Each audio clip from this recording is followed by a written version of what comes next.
ها هم أهالي حلب يسيرون سياراتهم بمسيرة شعبية من الشهباء إلى لاذقية العرب مرورا بجسرنا جسر الشغور، مساهمة من الأهالي في إحياء السياحة الداخلية ودفعها قدما نحو مراقي التنمية والبناء.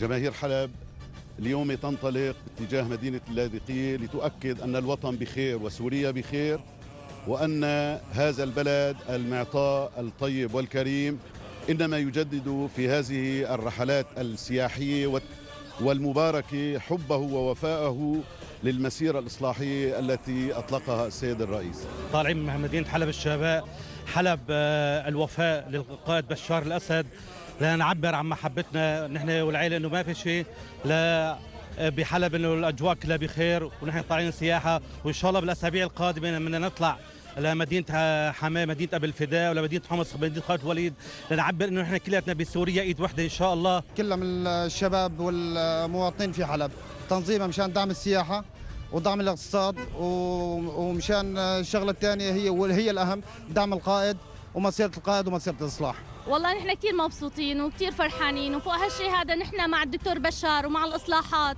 ونحن بنقول له الله ينصرك والله يوفقك، وإن شاء الله هالأزمة هاي بتمر بخير وسلام.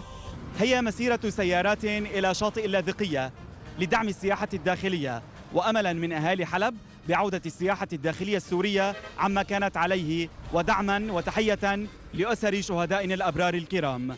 لأخبار تلفزيون الدنيا، على أرسطوم، حلب. استقبال الأهالي لزوارهم الحلبيين كان حافلا، جاءت لتؤكد أن الشعب السوري أينما كانت أراضيه شعب واع لما يجري على أرضه من مؤامرات الفتن والتخريب، وأنهم أهل حلب سيبقون على عهدهم مع الوطن متضامنين وصامدين أسوة بكل السوريين. الله ماكن يا حلب، الله ماكن يا حلب. نحن اليوم طالعين من حلب لللاذقية لنشوف أخوتنا ونشوف كل العالم هون باللاذقية.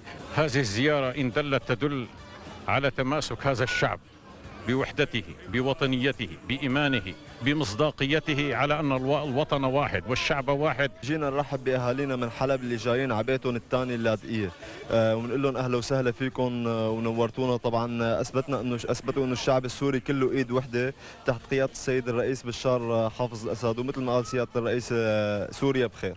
كانت لتعتبر زيارة عادية بين أخوة في الوطن الواحد، لكنها المحنة السورية جاءت لتجعلها احتفالية بالوطن وشهداء الوطن. لأخبار الدنيا من اللاذقية، ليندا المرقبي.